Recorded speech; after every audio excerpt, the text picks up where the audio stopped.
ഇതാണ് deep കൂളിൻ്റെ CH270 digital case. ഞാൻ first എടുക്കായിരുന്ന model എന്ന് വെച്ചാൽ ഡീപ് കൂളിൻ്റെ കുറച്ച് ചെറിയ സൈസാണ്, CH170 പ്ലസ് എന്ന് പറഞ്ഞ മോഡലാണ്. ഇവർക്കൊരു CH170 എന്ന് പറഞ്ഞ മോഡലുണ്ട്, 170 പ്ലസ് എന്ന് പറഞ്ഞ മോഡലുണ്ട്. പ്ലസിൻ്റെ ഡിഫറൻസ് മൈക്രോ ATX സപ്പോർട്ട് ചെയ്യും, റെഗുലർ CH170 മിനി ITX ചെറിയ ഫോർമാറ്റാണ്. സത്യം പറഞ്ഞാൽ മാർക്കറ്റിൽ ഒരുപാട് ചോദിച്ചു, ഒരു കൂടുതൽ സ്ഥലത്ത് കിട്ടായില്ല രണ്ട് മോഡലും. 170 പ്ലസും ചെറിയ സൈസിൻ്റെ ഒരു പ്രശ്നം ഉണ്ടായിരുന്നു. അപ്പോൾ പിന്നെ ഓഫ്ലൈൻ മാർക്കറ്റിൽ നിന്ന് ഞാൻ ഇപ്പോൾ വാങ്ങിച്ചായിരുന്നു. അപ്പോൾ അവിടെ അവർക്ക് വരുന്ന മോഡൽ ഇത് മാത്രമേ ഉള്ളൂ. അപ്പം നേരിട്ട് കണ്ടായിരുന്നു, അത്യാവശ്യം വലിയ കേസാണ്. നോക്കുമ്പോൾ നമുക്കൊന്ന് ഇപ്പോൾ ഞാൻ വിചാരിച്ചു കൊണ്ടുവന്നിട്ടൊന്ന് അൺബോക്സിങ് ഒരു ചെറിയൊരു റിവ്യൂ ആയിട്ട് ചെയ്യാം. കേസിൻ്റെ വലിപ്പം എത്ര ഉണ്ടെന്ന് ഇപ്പോൾ ഒന്ന് കാണിച്ചു തരാം.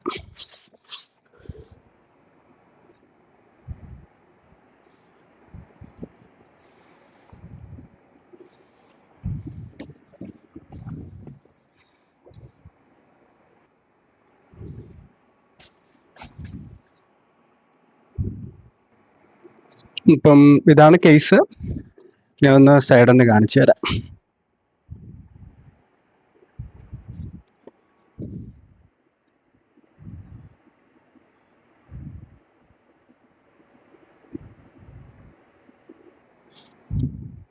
അപ്പോൾ ഇതാണ് കേസിൻ്റെ സൈസ് എന്ന് പറയുന്നത്. വീഡിയോ കാണും പോലെ അല്ല, അത്യാവശ്യം നല്ല വലിപ്പമുണ്ട് കേസ്. ഏകദേശം ഒരു ATX കേസിൻ്റെ വലിപ്പം വരുന്നുണ്ട്. ഇതൊരു ചെറിയ കേസല്ല. നിങ്ങൾ ജസ്റ്റ് കോമ്പാക്റ്റ് കേസായിട്ടാണ് ഉദ്ദേശിക്കുന്നതെങ്കിൽ ഇത് അതല്ല കേട്ടോ, അത്യാവശ്യം വലിയ സൈസ് തന്നെ വരുന്നുണ്ട്. ഡയമെൻഷൻസ് ഞാൻ ഇവിടെ കാണിക്കുന്നുണ്ട്.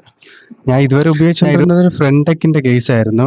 എന്ന് വെച്ചാൽ പണ്ടത്തെ ലോക്കൽ കേസുകളാണ്. നമ്മൾ ഈ കുറഞ്ഞ ചിലവിൽ ഒരു സിസ്റ്റം ഒക്കെ ഉണ്ടാക്കിയെടുക്കുമ്പോൾ അവർ തരത്തില്ല കൂടെ ഒരു 600, 700, 1000 രൂപയുടെ കേസ്.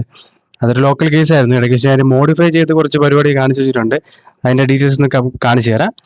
ആ കേസ് വെച്ച് കമ്പയർ ചെയ്യുമ്പോൾ അത്യാവശ്യം നല്ല പോർട്ടും കാര്യമൊക്കെ വരുന്നു. ആ കേസിൽ അങ്ങനത്തെ പരിപാടിയൊന്നും ഇല്ല. ജസ്റ്റ് ഒരു പവർ ബട്ടൺ, മിനിമം USB അങ്ങനത്തെ ഫങ്ഷൻസേ ഉള്ളൂ. ഇതിലൊരു മെയിനായിട്ട് നല്ലൊരു ടാക്റ്റൈൽ ആയിട്ടുള്ള പവർ ബട്ടൺ ഉണ്ട്. USB 3.0 വരുന്നുണ്ട്. ഒരു Type C പോർട്ട് ഉണ്ട്, headphone jack, restart button. Front tempered glass വരുന്നുണ്ട്. ഫുള്ള് വെന്റിലേറ്റഡ് ആണ്. ഈ ഇത്രയും വലിയ ഹോളല്ല, ഇതിൻ്റെ അകത്തൊരു മെഷ് പാനലും വരുന്നുണ്ട്. വീഡിയോയിൽ ഇത്രയും ക്ലിയർ ആവത്തില്ല, ഡസ്റ്റ് ഒന്നും അത്ര പെട്ടെന്നകത്ത് പോകത്തില്ല. ഇത് അതിൻ്റെ സൈഡ് വ്യൂ.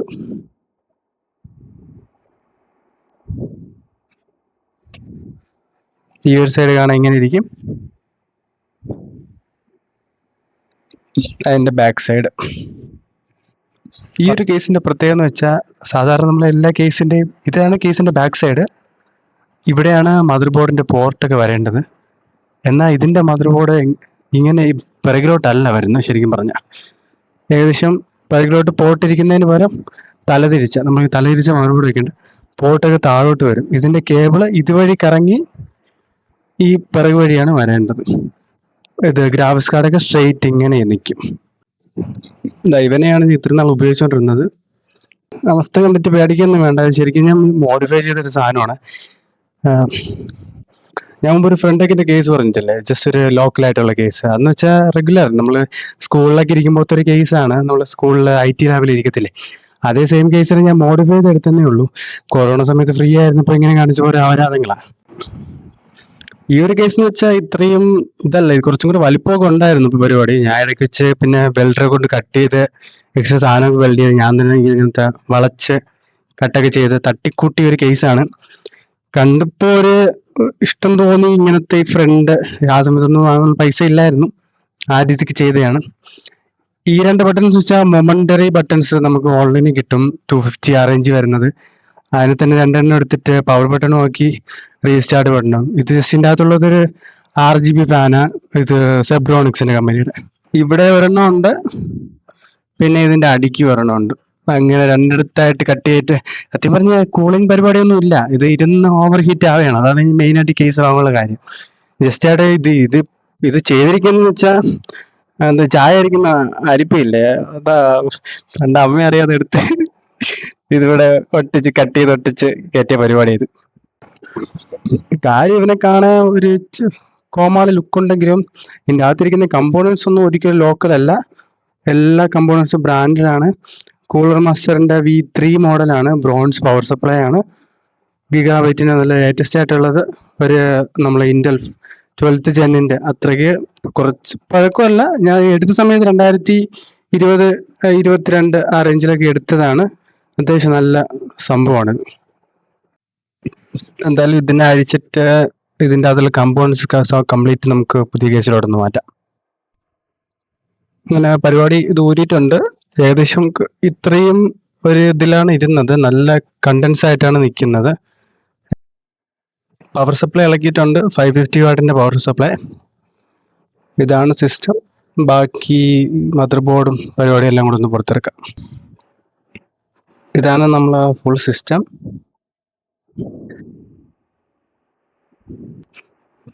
ഫാനിന് കുറച്ച് ഡസ്റ്റും കാര്യമൊക്കെ ഉണ്ട്, അതൊക്കെ ക്ലീൻ ചെയ്തിട്ട് നമുക്ക് സിസ്റ്റത്തിൽ കയറ്റാം. ഫസ്റ്റിന് പവർ സപ്ലൈയിൽ നമ്മൾ PC ഒരിക്കലും കോംപ്രമൈസ് ചെയ്യില്ലെന്ന് പറയും. അതുകൊണ്ട് തന്നെ നല്ലൊരു അത്യാവശ്യം എനിക്ക് കിട്ടാന്നുള്ള ബഡ്ജറ്റിൽ ഞാൻ മെയിനായിട്ട് ഗ്രാഫിക്സ് കാർഡ് ഉപയോഗിക്കുന്നില്ല. കൂടുതലും എക്സ്ബോക്സ് ഗെയിം പാസ്, കൂടുതലും സിസ്റ്റം യൂസ് ചെയ്യാൻ ടൈമില്ല ഇപ്പോഴത്തെ ജോലി തിരക്കിൽ കാരണം. അപ്പോൾ ഇങ്ങനെ കുറച്ച് സമയം കിട്ടുമ്പോൾ ചെയ്യുന്നതുകൊണ്ടാണ് ഗ്രാഫിക്സ് കാർഡ് വാങ്ങണമെന്ന് എനിക്ക് തോന്നിയിട്ടില്ല. ഗെയിം പാസിന് അത്യാവശ്യം നല്ല വാല്യൂ പ്രൊവൈഡ് ചെയ്യുന്നുണ്ട്. എടുത്ത സമയത്ത് അത്യാവശ്യം ലേറ്റസ്റ്റ് ആയിരുന്നു പവർ സപ്ലൈ. 550 വാട്ട് ബ്രോൺസ് ആണ്, MW V3. V2 അത്യാവശ്യം നല്ല റിവ്യൂ ഒക്കെ ഉണ്ടായിരുന്നു പവർ സപ്ലൈ. ഒരു സമയത്ത് കൂടുതലും ഗിഗാബൈറ്റിന്റെ ഒക്കെ പവർ സപ്ലൈ പൊട്ടിത്തെറിക്കുന്ന സമയത്ത് നല്ല സ്ട്രോങ് ആയിട്ട് ഇരുന്ന ഒരു പവർ സപ്ലൈ ഇത്. രണ്ട് സെബ്രോണിക്സിന്റെ ഒരു LED കുറച്ച് നാൾ ഒരുപാട് നല്ല പഴക്കമുണ്ട്. ഏകദേശം 4-5 വർഷം വരെ പഴക്കമുണ്ട്. അത്യാവശ്യം പോകുന്നുണ്ട്. ലൈറ്റ് കത്തുന്ന ഒരു പരിപാടിയാണ്, 120 mm. ഇതില് ഇന്റലിന്റെ പ്രോസറാണ്, ഐഫയുടെ 12th Gen 12400 ആണ്. F സീരീസ് അല്ല, ഇന്റഗ്രേറ്റഡ് ഗ്രാഫിക്സ് ഉള്ളതാണ് വെച്ചിരിക്കുന്നത്. SSD NVMe ആണ്. ഇത് ADATED XBG, അത് അത്യാവശ്യം നല്ല നോക്കിയപ്പോൾ ഒരു ഹൈ എൻഡ് സീരീസിൽ കാറ്റഗറി വരുന്നതാണ്. ഒരു 1 TB വെച്ചിരിക്കുന്നത്. അന്ന് റാം എടുത്തവന്മാര് ഇന്ന് രാജാക്കന്മാരെന്നാണ് ഇപ്പോഴത്തെ റാമിന്റെ ഒക്കെ പ്രൈസ് അറിയാലോ. Total 32 GB റാമാണ്. ഒരു സ്റ്റിക്ക് 16 GB ആണ്. രണ്ടും കൂടെ കോർസെയർ വെഞ്ചൻസ് ആണ്. 3000 രൂപയ്ക്ക് കിട്ടിയത്. ഇതിന്റെ പ്രൈസ് ഇപ്പോഴത്തെ ആമസോൺ നോക്കിയാൽ ഏകദേശം 16, 20, 25, 30,000 രൂപയ്ക്ക് വരും. പിന്നെ മദർ ബോർഡ് ഗിഗാബൈറ്റിന്റെ B760, അത്യാവശ്യം 14th Gen വരെ സപ്പോർട്ട് ചെയ്യുന്നതാണ്. അത്യാവശ്യം ഒരു നല്ല മോഡലാണ് ഈ വരുന്നത്. എക്സ്ട്രാ കൂളിങ്ങിന്റെ ഒന്നും കാര്യം ഞാൻ ഇതുവരെ ആലോചിച്ചിട്ടില്ല. സ്റ്റോക്ക് കൂളർ അത്യാവശ്യം നല്ലതാണ്. റെഗുലർ ടെമ്പറേച്ചറിന് ഏകദേശം 60 ആ റേഞ്ചിലൊക്കെ നിൽക്കാറുണ്ട്. ഒരു കുറച്ചൊന്ന് പുഷ് ചെയ്യുന്നെങ്കിൽ 70, 80 റേഞ്ചൊക്കെ പോകാറുണ്ട്. ഒരുപാട് ലോങ് ഇതുവരെ പുഷ് ചെയ്യാത്തതുകൊണ്ട് ഞാൻ ഒരുപാട് അങ്ങ് ഹൈ എൻഡ് ആയിട്ട് ഗെയിമിങ്ങോ ഗ്രാഫിക്സ് കാർഡോ ഒന്നും ഇല്ലാത്തതുകൊണ്ട് ഞാൻ ഇപ്പം ഇതിൽ സാറ്റിസ്ഫൈഡ് ആണ്. ഓൾറെഡി എക്സ്ബോക്സ് ഗെയിം പാസും കൂടെ ആയതുകൊണ്ട് വലിയ പവറൊന്നും യൂസ് ചെയ്യുന്നില്ല. ശരിക്കും പറഞ്ഞാൽ ഒരുപാട് പവറിന്റെ ആവശ്യമില്ല. എന്തായാലും അത്യാവശ്യം ഞാൻ എടുത്ത സമയത്ത് ഒരു ഫ്യൂച്ചർ പ്രൂഫ് എന്ന രീതിയിലാണ് കൺസിഡർ ചെയ്ത് കമ്പോണൻസ് ഒക്കെ ചൂസ് ചെയ്തത്. 550 വാട്ട് മാത്രമാണ് കുറച്ച് കുറവായിട്ട് തോന്നുന്നത്. കാരണം RTX 3060 ആ ലെവലൊക്കെ 4060, ഇപ്പോഴത്തെ കറണ്ട് ജെൻ 5060 ആ റേഞ്ചൊക്കെ ഓക്കെയാണ്. അത് കഴിഞ്ഞ് എടുത്തു കഴിഞ്ഞാൽ കുറച്ച് താങ്ങത്തില്ല. 550 വാട്ടേ ഉള്ളൂ. കുറച്ച് ഇപ്പോഴത്തെ ഒരു 650 വാട്ട് റേഞ്ചൊക്കെയാണ് ഒരുപാട് പേര് റെക്കമെൻഡ് ചെയ്യുന്നത്. നമുക്കിനി സിസ്റ്റത്തിന്റെ ബിൽഡിലോടെ തിരിച്ചു പോവാം. ഓൾറെഡി എനിക്കിത് എങ്ങനെയാണ് ഓപ്പൺ ചെയ്യണമെന്നൊന്നും അറിയത്തില്ല. ഫസ്റ്റ് ടൈമാണ് ഈ ടൈപ്പ് കേസുകൾ ഉപയോഗിക്കുന്നത്. അപ്പോൾ ഇതിൻ്റെ മാനുവൽ ഉണ്ട്, ഞാൻ പഠിച്ചിട്ട് ജസ്റ്റ് പെട്ടെന്ന് വരാം. കേസ് തുറക്കുന്ന വിധം എന്ന് വെച്ചാൽ നമ്മൾ ഈ ഫ്രണ്ട് ഇതിൽ നിന്ന് ഏതെങ്കിലും കോർണറിൽ നമ്മളൊന്ന് വലിച്ചാലും മതി. ഈ രീതിക്ക് ഓപ്പൺ ആയിട്ട് വരും. പറഞ്ഞ പോലെ ഗ്രില്ലിൻ്റെ അകത്ത് ഇതുപോലത്തെ മെഷ് ടൈപ്പ് ഡിസൈനിൽ കാണാൻ പറ്റും. നമുക്ക് ഒരു മാഗ്നറ്റ്സ് ഉണ്ട്. എല്ലാം ക്ലിപ്പ് ഓൺ ടൈപ്പ് ഡിസൈനാണ് ഇതിൽ വരുന്നത്.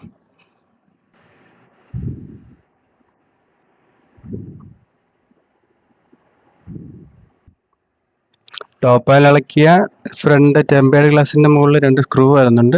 അതും കൂടി ഇളക്കി കഴിഞ്ഞാൽ ടെമ്പേർഡ് ഗ്ലാസ് ആയിട്ട് പുറത്തിറക്കാം. കേസിൻ്റെ അകത്ത് തന്നെ ഇങ്ങനത്തെ ഒരു ബോക്സിൽ നമുക്ക് സിപ്പ് ടൈയും പിന്നെ വയർ മാനേജ്മെന്റ്, കേബിള്, കുറച്ച് സ്ക്രൂസ്, അങ്ങനത്തെ കാര്യമെല്ലാം വരുന്നുണ്ട്.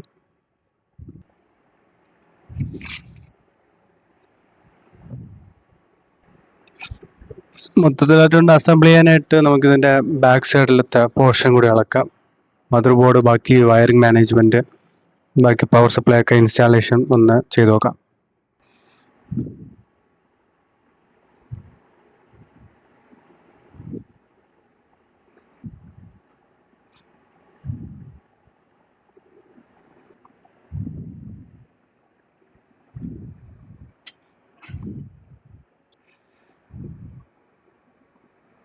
ഏകദേശം കമ്പോണൻസ് എല്ലാം അകത്ത് ഇൻസ്റ്റാൾ ചെയ്തിട്ടുണ്ട്. മദർ ബോർഡ് ഇൻസ്റ്റാൾ ചെയ്തായിരുന്നു, ഇതിൻ്റെ പവർ സപ്ലൈ കണക്ഷൻ കൊടുത്തായിരുന്നു, ഫ്രണ്ട് പാനൽ കുറച്ച് കണക്ഷൻ കൊടുത്തു. പിന്നെ ഈ പവർ സപ്ലൈ ഒരു ചെറിയൊരു ട്രേ പോലെ വരുന്നത്, ഇത് നമ്മൾ ഊരിയതിന് ശേഷമാണ് പവർ സപ്ലൈ കണക്ട് ചെയ്യേണ്ടത്. ബാക്ക് സൈഡിൽ കൂടുതൽ ഈസിയായിട്ട് നമുക്കൊരു എല്ലാ പാനലും ഇതിൻ്റെ അഴിക്കാൻ പറ്റും. ഇവിടെയും അപ്പർ സൈഡും സെയിം സ്ക്രൂ വരുന്നുണ്ട്. ഈ പാനലും കൂടി ഇളക്കിയതിന് ശേഷം പവർ സപ്ലൈ വയ്ക്കുന്നതായിരിക്കും ഏറ്റവും ബെറ്റർ. ഓക്കെ, അപ്പം മൊത്തത്തിൽ സിസ്റ്റം ബിൽഡ് ചെയ്തിട്ടുണ്ട്. ഇതിപ്പം ഇങ്ങനെയാണ് കാണാതിരിക്കുന്നത്. കണക്ഷനൊക്കെ കൊടുത്തു, mother board, power supply, fan. അതിൽ ഇപ്പോൾ ടോട്ടൽ 2 ഫാനേ അവൈലബിൾ ഉള്ളൂ. ഇത് ശരിക്കും 3ഉം 2ഉം ടോട്ടൽ 5 ഫാന് കണക്ട് ചെയ്യാൻ പറ്റിയ ഒരു കേസാണ്. 2 ഫാന് മാത്രം ഉള്ളതുകൊണ്ട് ഞാൻ ഇൻടേക്ക് എയർ അകത്തോട്ട് വരുന്നത് ഒരെണ്ണം ഈ രീതിക്ക് വെച്ചിട്ടുണ്ട്. കറക്റ്റ് CPU-ൻ്റെ പുറത്തോട്ട് ഇവിടെ നിന്ന് എയർ കയറും. ടോപ്പിൽ ഒരെണ്ണം എക്സോസ്റ്റ് ആയിട്ട് വെച്ചിട്ടുണ്ട് പുറത്തോട്ട് തള്ളാനായിട്ട്. ഈ രീതിക്കാണ് ഇപ്പം ഇതിൻ്റെ എയർ വെന്റിലേഷൻ കൊടുത്തിരിക്കുന്നത്. ഇത് ഒട്ടും ബിഗിനർ ഫ്രണ്ട്ലി അല്ലാത്തൊരു കേസാണ്, അത് നിങ്ങൾ ആദ്യം മനസ്സിലാക്കണം. സിസ്റ്റം ബിൽഡ് ചെയ്ത് കുറച്ചൊക്കെ എക്സ്പീരിയൻസ് ഉണ്ടെന്നേ ഉള്ളൂ. ഞാൻ വലിയ പ്രോയോ ഒന്നുമല്ല. ഇതൊരു പ്രൊഫഷണൽ ആയിട്ടുള്ള ഈ ടൈപ്പ് ഒരു അത്യാവശ്യം എക്സ്പെൻസീവ് ആയിട്ടുള്ള കേസ് ആദ്യമായിട്ടാണ് ഞാൻ വാങ്ങുന്നത്. ശരിക്കും പറയുമെങ്കിൽ ഊപ്പാട് വന്നു ഇത് ചെയ്ത്. മൊത്തം കേബിൾ ശരിക്കും പറഞ്ഞാൽ ഭയങ്കര മിസ്സാണ്.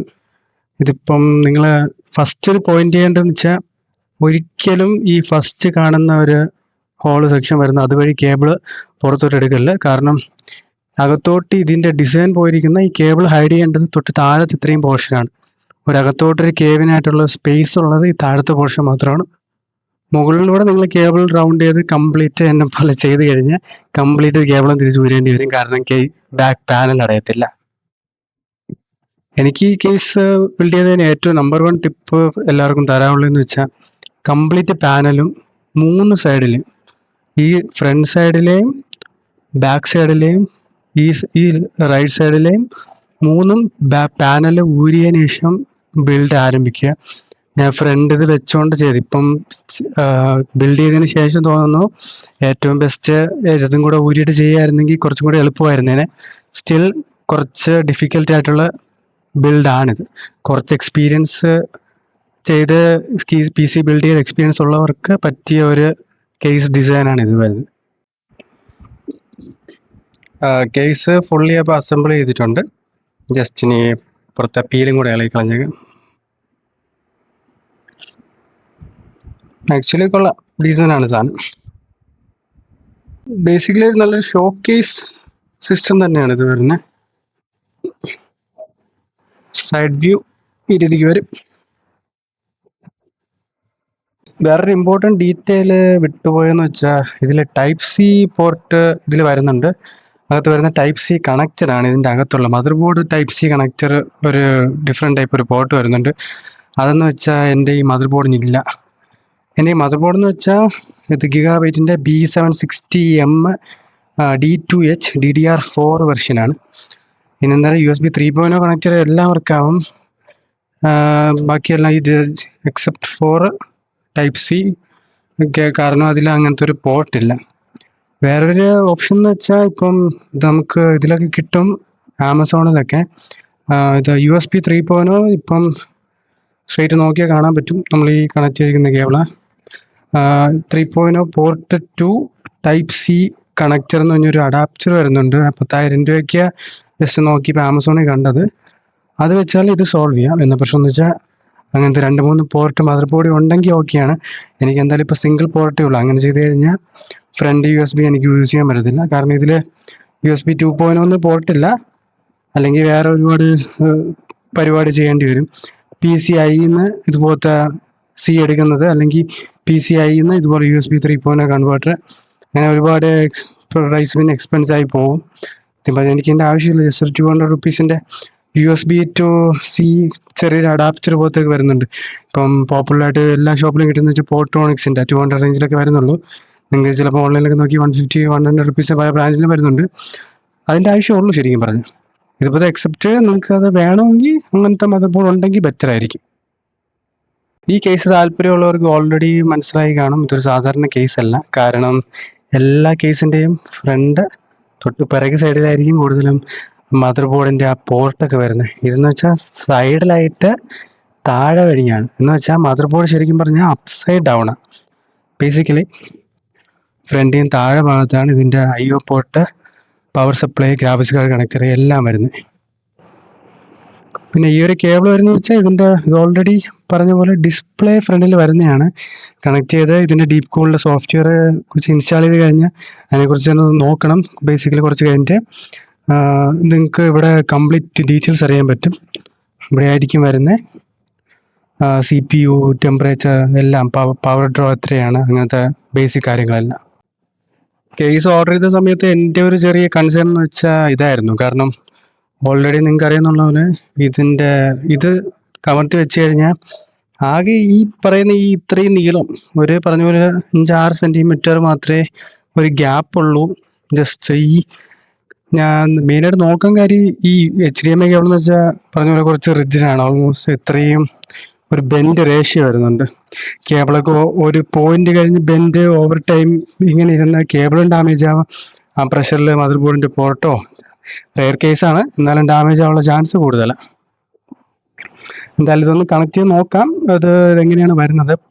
പവർ കേബിളും കണക്ട് ചെയ്ത് ടോട്ടൽ എല്ലാ പോർട്ടും പെൻഡ്രൈവും കണക്ട് ചെയ്ത് നോക്കാം എത്രയാണ് ഡിസ്റ്റൻസ് വരുന്നത്. കൂടുതൽ ഞാൻ ഒരുപാട് യൂട്യൂബ് വീഡിയോസ് നോക്കിയായിരുന്നു. ആരും ഇതിൻ്റെ IO ബോർഡിനെ കുറിച്ച് ഡീറ്റെയിൽ ആയിട്ട് പറയുന്നില്ല. ജസ്റ്റ് താഴെയാണെന്ന് പറയുന്നുണ്ട്, അല്ലാതെ ഇതിൻ്റെ ഡ്രോബാക്കോ ഡിസഡ്വാൻറ്റേജോ എന്താണെന്ന് ഒന്നും പറയുന്നില്ല ആരും. കേബിൾ രണ്ടും കണക്ട് ചെയ്തു. കണ്ടിട്ട് എനിക്ക് അത്രയ്ക്കൊരു നല്ലൊരു ഐഡിയ ആയിട്ട് തോന്നുന്നില്ല. ഓൾറെഡി ഞാൻ കുറച്ചകത്തോട്ട് കേബിൾ ഇട്ടിട്ട് ചെറിയ റാ പോലെ ഇങ്ങനെ വളഞ്ഞു വന്നിട്ട് ഇങ്ങനെയാണ് നോക്കുന്നത്. ജസ്റ്റ് ഒന്ന് സ്ട്രെയിറ്റ് ഒന്ന് വെച്ച് നോക്കട്ടെ.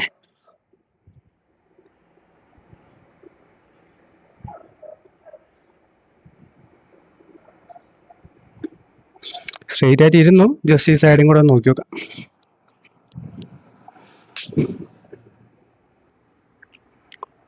ആക്ച്വലി നോക്കിയ സ്ഥിതിക്ക് മോശമില്ല ശരിക്കും പറഞ്ഞാൽ. ഞാൻ ആദ്യം ആക്ച്വലി വിചാരിച്ചത് HDMI കേബിൾ ചിലപ്പോൾ പണിയാവുമെന്നാണ്. ആക്ച്വലി ഇപ്പോൾ HDMI കേബിളല്ല, പവർ കേബിളാണ് പണിയായിട്ട് നിൽക്കണേ.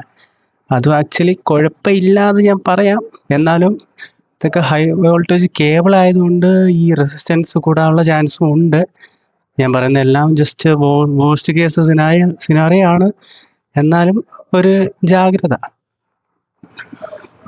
എൻ്റെ ഇരിക്കുന്ന എല്ലാ കേബിളും കുറച്ച് റിജിഡായിട്ടുള്ള കേബിളുകളാണ്. കൂടുതലൊരു ഫ്ലെക്സിബിൾ കേബിൾ എന്തായാലും ഞാൻ വാങ്ങുന്നുണ്ട്. HDMI കേബിളിൻ്റെയും ഒരു L അഡാപ്റ്ററും നമുക്ക് പവർ സപ്ലൈ കേബിളിൻ്റെ ഒരു L അഡാപ്റ്ററുമായിട്ട് ഒന്ന് വാങ്ങുന്നുണ്ട്. ബാക്കി പെൻഡ്രൈവ് കണക്ട് ചെയ്യുന്നതിനോ ബാക്കി കീബോർഡിൻ്റെയോ മൗസിൻ്റെയോ കേബിളിനോ ഒരു കുഴപ്പമില്ല. അത് അത്യാവശ്യം നല്ല സ്പേസും കാര്യമൊക്കെ ഉണ്ട്. ഇത് ആക്ച്വലി മോശമല്ല. ഇപ്പോൾ വിചാരിച്ചതിനെക്കാട്ടും ഒരു നല്ല അനുഭവമാണ്. ഓക്കെ, അപ്പോൾ എല്ലാം പവറൊക്കെ കൊടുത്ത് സെറ്റ് ചെയ്തിട്ടുണ്ട്. ഇതിൻ്റെ ഫ്രണ്ടിലത്തെ ഡിസ്പ്ലേ കേബിളും കണക്ഷൻ കൊടുത്തിട്ടുണ്ട്. ഇപ്പോൾ ഒരു TV ആണ് തൽക്കാലത്തേക്ക് ഞാൻ മോണിറ്ററായിട്ട് യൂസ് ചെയ്യുന്നത്. എനിക്കിപ്പോൾ തൽക്കാലത്തേക്ക് മോണിറ്റർ ഇല്ല. 24 ഇഞ്ചിൻ്റെ LGയുടെ TV-യാണ്. പിന്നെ എൻ്റെ ഈ സെറ്റപ്പ് ഒന്നും കണ്ട് പേടിക്കരുത്, എല്ലാം ബഡ്ജറ്റാണ്. ഈ വെച്ചിരിക്കുന്ന ബാൽക്ലാവ, കാരണം ഇപ്പം മൈക്കാണ് കൊടുത്തിരിക്കുന്നത്. ഇപ്പം വെച്ചിരിക്കുന്ന മൈക്ക് വായിലറ്റത്ത് കൊണ്ട് വെച്ചില്ലെങ്കിൽ സൗണ്ട് കേൾക്കത്തില്ല. അതാണ് ഈ സെറ്റപ്പൊക്കെ. ആക്ച്വലി എനിക്ക് ഈ ഇപ്പം വെച്ചിരിക്കുന്ന സെബ്രോണിക്സിൻ്റെ ഇതിൽ ഒരു ലൈറ്റ് വരേണ്ടതാണ്, എന്താണോന്ന് വരുന്നില്ല. ഞാൻ ഇപ്പം കണക്ഷനൊക്കെ കൊടുത്ത് ഡയറക്റ്റ് പവർ സപ്ലൈയിലല്ല, മദർ ബോർഡിലാണ് കൊടുത്തത്. മദർ ബോർഡ് സിസ്റ്റത്തിലാണ് കൊടുത്തത്. ചിലപ്പോൾ അവിടെ എന്തെങ്കിലും കാണാം. ഓൾറെഡി ലൈറ്റ് ഇല്ലാത്തതാണ് നല്ലത്. എനിക്ക് ലൈറ്റ് ഇഷ്ടമല്ല ശരിക്കും പറഞ്ഞത്. ഇതിലുള്ള RGB ലൈറ്റ്സ് ഒന്നും, കൂടുതലും പ്ലെയിൻ ആയിട്ടുള്ള സെറ്റപ്പാണ്. ആക്ച്വലി ഇതാണ് ബെറ്റർ. ഓക്കെ, ഇപ്പം കാര്യങ്ങളൊക്കെ സെറ്റായിട്ടുണ്ട്. ഇതിപ്പം ഇത് തന്നെയായിരുന്നു ഇഷ്യൂ. ജസ്റ്റ് ഡീപ്പ് കോളിൻ്റെ ഇതൊന്ന് യൂസ് ചെയ്ത് കഴിഞ്ഞപ്പം സംഭവം സെറ്റായിട്ടുണ്ട്. ഇത് ബേസിക്കലി ജസ്റ്റ് സിമ്പിളായിട്ട് ഇങ്ങനത്തെ ഡീറ്റെയിൽസ് പറയുന്ന ഒരിതാണ്. ആക്ച്വലി കൊള്ളാം. സാധാരണ കൂടുതലും ഒരുപാട് ആപ്സ് ഉണ്ട്, കുറച്ച് കോംപ്ലിക്കേറ്റഡ്. ഇത് കുറച്ച് അത്യാവശ്യം ഡീസൻ്റ് ആയിട്ട് ഇതിൻ്റെ ഡീറ്റെയിൽസ് ഒക്കെ പറഞ്ഞു തരുന്നുണ്ട്. കുറച്ച് കൺവീനിയൻ്റ് ആണ്, എല്ലാം എളുപ്പമുണ്ട്. ഇവിടെയും അപ്ഡേറ്റ് ആയി തന്നെ കൊണ്ടിരിക്കുന്നുണ്ട്. ജസ്റ്റ് വേറെ ആപ്സ് വെച്ച് കമ്പയർ നോക്കിയായിരുന്നു സെൽഷ്യസ് ടെമ്പറേച്ചർ ഒക്കെ കാണിക്കുന്നത് ആക്യുറേറ്റ് ആണ്. ഇപ്പം ഇന്നത്തേക്കുള്ളത് ഇത്രയേ ഉള്ളൂ. ജസ്റ്റ് നോക്കി നോക്കാം വേറെ പുതിയ എന്തെങ്കിലും സംഭവം ഇതിൽ വരുന്നുണ്ടോ. മെയിനായിട്ട് റിവ്യൂ ചെയ്യാൻ കാര്യം തന്നെ കൂടുതലും ഒരുപാട് റിവ്യൂസ് ഉണ്ട്. വലിയ ഫ്ലാഷി ആയിട്ട് ബി റോള് അത് ഇതൊക്കെ ചെയ്ത് കാണിക്കുന്നുണ്ട്. എന്നാൽ ഇതിൻ്റെ പ്രോപ്പറായിട്ട് എന്തൊക്കെയാണ് നമ്മൾ ചെയ്യേണ്ടത്, മെയിൻ്റനൻസോ അല്ലെങ്കിൽ ഇതുപോലെ നമുക്ക് ചില ഫസ്റ്റ് ടൈം ബിൽഡേഴ്സിന് ശരിക്കും പറഞ്ഞ തലവേദനയുള്ള സാധനമാണിത്. ശരിക്കും പറഞ്ഞ അനുഭവം ഗുരു പറഞ്ഞ പോലെ ഇതൊരു കോമ്പാക്റ്റ് കേസല്ല, അത്യാവശ്യം വലിയ കേസാണ്. നിങ്ങൾ ചെറിയ കേസ് നോക്കി നിൽക്കുന്നവർ ഇത് ഒരിക്കലും എടുക്കാതിരിക്കുക. 24 ഇഞ്ചിൻ്റെ ഒരു TV ആണ് ഇത്. അത് വെച്ച് നോക്കുമ്പോൾ നിങ്ങൾക്ക് അറിയാൻ പറ്റും സൈസ് എത്രയാണെന്ന്. വീഡിയോൻ്റെ ഒരു ഭാഗത്തായിട്ട് ഞാൻ കൂടുതലും വീഡിയോസിൻ്റെ ഇതിൽ ഞാൻ എവിടെയെങ്കിലുമൊക്കെ ഇതുപോലെ ആഡ് ചെയ്യാം ഡീറ്റെയിൽസ്, ഡയമെൻഷൻസ്, അല്ലെങ്കിൽ അതിൻ്റെ സ്പെക്ക്, ഇതിൻ്റെ അകത്തുള്ള സംഭവങ്ങൾ. അതിന് ഡീറ്റെയിൽസ് എഡിറ്റ് ചെയ്യുന്ന സമയത്ത് ഞാൻ എവിടെയെങ്കിലുമൊക്കെ ആഡ് ചെയ്ത് വെച്ചേക്കാം. അപ്പം ഇന്നത്തേക്കുള്ള ഇത്രയേ ഉള്ളൂ. അടുത്ത വീഡിയോ കാണാം.